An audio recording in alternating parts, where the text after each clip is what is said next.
The global economic slowdown has not dented sentiment for property in Asia. So let's get the latest update on the property sectors in both Asia and the U.S. with Tim Murphy from IP Global. So Tim, has the U.S. home market shown signs of rebounding? I think rebounding is a bit of an overestimation. I think it's possibly bottoming out. Negative equity in residential property around US is now 21%.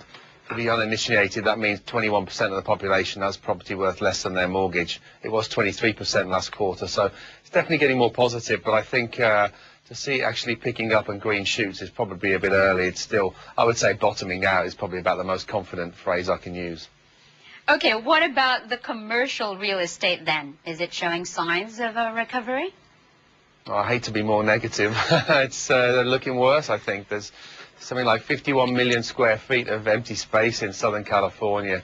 There's a $250 billion US next year of debt that needs to be called in on commercial properties around the state. So as the economy there lags, I think the commercial sector will lag too. I think you'll see a pickup in residential before the commercial sector. So it doesn't look too bright at the moment. I think 2010 will be another tough year for the US commercial property market, and maybe 2011 will see better signs of recovery.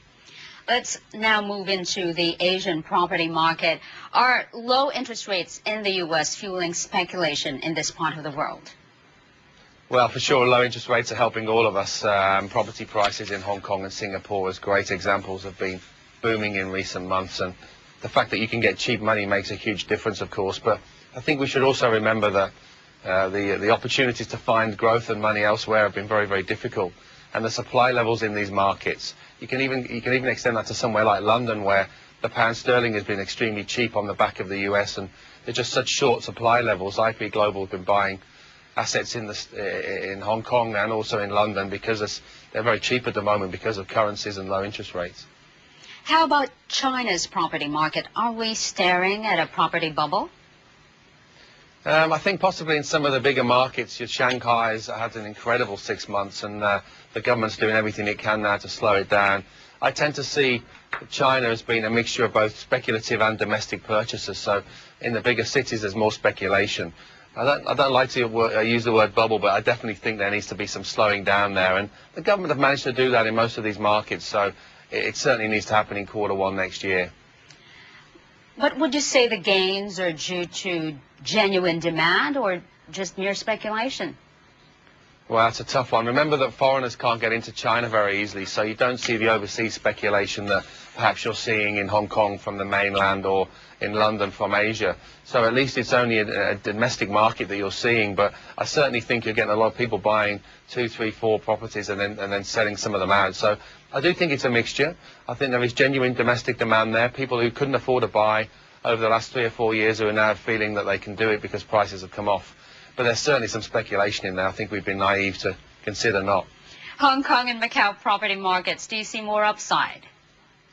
I see more upside in Hong Kong. I still love the fact that there's so low supply levels there, and in many parts of Hong Kong we're still at prices that are lower than 1997. Of course, in the media we read about these crazy $480 million apartment in mid-levels, but there's a lot of property still priced at the 5,000 to 10,000 level. Interest rates extremely low, supply levels nothing on the market. So I think Hong Kong is fine. Macau, a much bigger tourist market, and the numbers did fall away during the recession, so maybe a bit slower coming out. But you know, I'm looking at Hong Kong 5 to 10% next year max, and Macau I think a little bit longer yet before people start gambling their lives away again.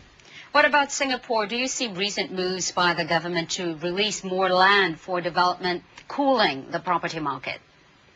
Yeah, I think so. You've already seen the last 3 months the housing data in Singapore. Just this morning in the newspaper that the sales have come down and down and down 3 months in a row, which is very positive. But let's not forget that in 2009 we'll have done more volume here in Singapore than we did in 2007.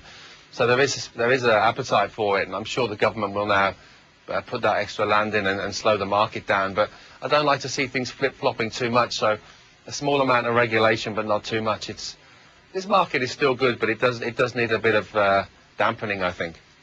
Tim, 30 seconds to go. Very quickly, properties in Australia and New Zealand, are they still good investments? Well, the currency is not such a great story now, of course. At the beginning of the year, the Aussie dollar was slumped to one of the lowest levels ever, so it was a great play. Now you don't have that. Interest rates have come up twice already. But again, supply. There's no supply in this market, particularly Australia. So long-term bet, I think Australia still sits very well, and New Zealand, because no one's built anything for 2 or 3 years. Thanks very much indeed. Tim Murphy of IP Global. And from the business desk, I'm Jennifer Alejandro.